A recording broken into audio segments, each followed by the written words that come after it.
Assalamualaikum warahmatullahi wabarakatuh.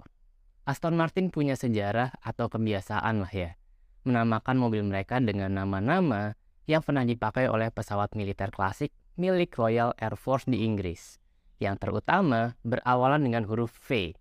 Misal, ada Vantage, Valhalla, dan yang terbaru Valkyrie. Kebetulan nama Falcon diambil dari pesawat pengebom yang bertugas di periode 1956 sampai 1984. Aston Martin Falcon sebetulnya sudah rilis lumayan lama, tepatnya di Geneva Motor Show 2015. Tapi bentuknya kayak mobil fiksi yang muncul di film Speed Racer. Futuristis dan ganteng. Terus apa keistimewaan lain dari Aston Martin Falcon yang perlu kalian tahu?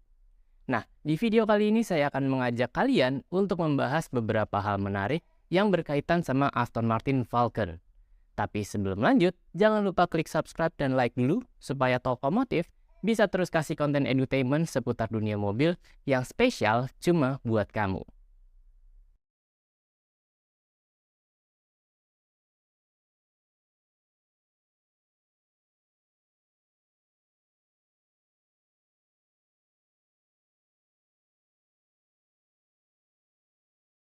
Satu informasi penting yang perlu kalian tahu lebih dulu adalah Aston Martin Falcon diproduksi sebagai track focus alias track only car. Mobil ini bukan road legal alias kalian nggak bisa pakai mobil ini di jalan raya umum. Tapi disinilah menurut saya yang menarik. Mobil ini seakan tetap dibangun dengan mempertimbangkan aspek estetika. Ya, gimana ya? Coba nilai sendiri aja deh. Kalau saya bilang sih ganteng pol ya. Banyak track focus hypercar yang dibuat dan didesain dengan sangat ekstrim. Tapi Falcon beda. Kalau andai kalian tempelin plat nomor di mobil ini, terus dipakai berkeliaran di jalan umum, masih enak dilihat gitu. Masih sopan dan gak overly agresif. Dan bicara soal agresif, menurut saya fitur di mobil ini yang bikin kelihatan agresif ada di bagian rear diffuser dan rear spoilernya yang gede kayak jemuran. Coba kalau spoiler ini ditukar sama let's say ducktail, mungkin makin cocok jadi road legal hypercar.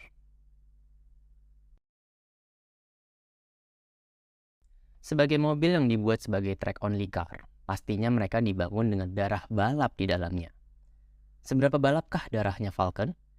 Jadi Falcon didesain dan dibangun dengan campur tangan divisi Aston Martin Racing atau AMR.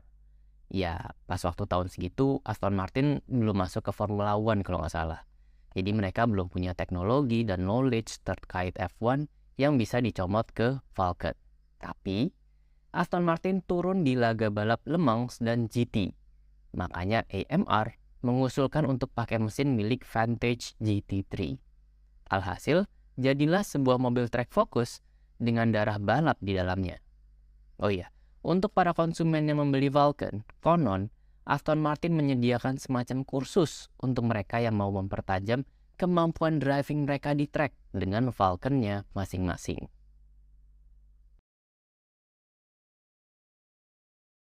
Kalau dilihat sekilas, aspek aerodinamikanya Falcon nggak seheboh hypercar track focus lainnya. Lubang udara di mobil ini nggak berlebihan, makanya balik lagi penampilannya jadi relatif masih lebih sopan. Nah, tapi berhubung Falcon dibangun oleh campur tangan tim AMR, pastinya aspek aeronya juga jadi fokus utama. Dengan keseluruhan implementasi fitur aero di Falcon, dia bisa menghasilkan tekanan downforce hingga seberat bobot mobilnya sendiri, yaitu sekitar 1,3 ton. Makanya Falcon bisa punya grip yang luar biasa hebat buat melibas tiap tikungan trek yang dia temuin. Project Falcon ini awalnya cuma untuk bikin versi hardcore dari Aston Martin 177. Ya jadi semacam 177R version gitulah. Makanya awalnya sebetulnya mereka masih tetap mau pakai mesin yang sama dengan yang dipakai oleh 177. Tapi akhirnya mereka punya ide brilian. Tim AMR punya masukan kalau mereka punya mesin lain yang nggak kalah potensial. Nggak lain dan nggak bukan adalah mesin yang dipakai oleh Vantage GT3. Iya, mesin dari sebuah mobil balap. Mesin yang awalnya cuma berkonfigurasi 6000 cc dikulik supaya jadi lebih besar. Alhasil, Falcon lahir dengan sebuah mesin berukuran 7000 cc, V12 naturally aspirated. Mesin tersebut dapat menyediakan total output tenaga untuk Vulcan mulai dari 550 horsepower hingga 820 horsepower. Loh, kok ada range-nya? Nah ini salah satu fitur yang spesial di Vulcan. MR menyediakan sebuah knop putar bernomor 1 hingga 3 yang bisa menyesuaikan output tenaga yang disemburkan oleh mesin V12-nya. Pilihannya yaitu 550 horsepower, 675 horsepower, dan 820 horsepower. Nah, kalau seandainya kalian yang nyetir Vulcan, kira-kira kalian akan set knob-nya di angka berapa? Coba share di kolom komentar ya. Sedangkan untuk torsinya, mesinnya Vulcan ini bisa menghasilkan hingga 780 Nm. Semua tenaga dan torsi mesin V12-nya ini bisa membawa Vulcan berakselerasi dari 0 sampai 100 km per jam dalam waktu 2,9 detik aja.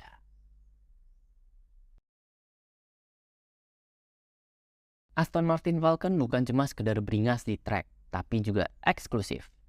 Vulcan menjadi salah satu lini produk Aston Martin yang paling eksklusif yang pernah mereka buat. Secara total jumlah, mereka cuma memproduksi sebanyak 24 buah aja. Dan untuk kalian yang mau Vulcan yang lebih eksklusif dari yang sudah eksklusif, kalian bisa menghubungi divisi Q Aston Martin.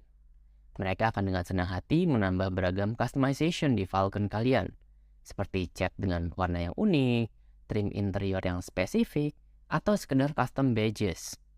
Untuk harganya sendiri, Aston Martin Vulcan pertama kali dijual dengan harga dasar sebesar 2,3 juta dolar, alias sekitar 35 miliar rupiah, dengan kurs hari ini sekitar 15.300 rupiah per dolar. Nah, itulah tadi beberapa hal menarik tentang Aston Martin Vulcan, sebuah mobil track only yang nggak cuma sekedar ganteng, tapi juga beringas untuk melibas dan mencatatkan waktu tercepat di track. Oke, sebagai penutup, terima kasih sudah menonton video ini sampai habis. Jangan lupa subscribe dan like video ini, dan sampai ketemu lagi di video monolog berikutnya. Wassalamualaikum warahmatullahi wabarakatuh.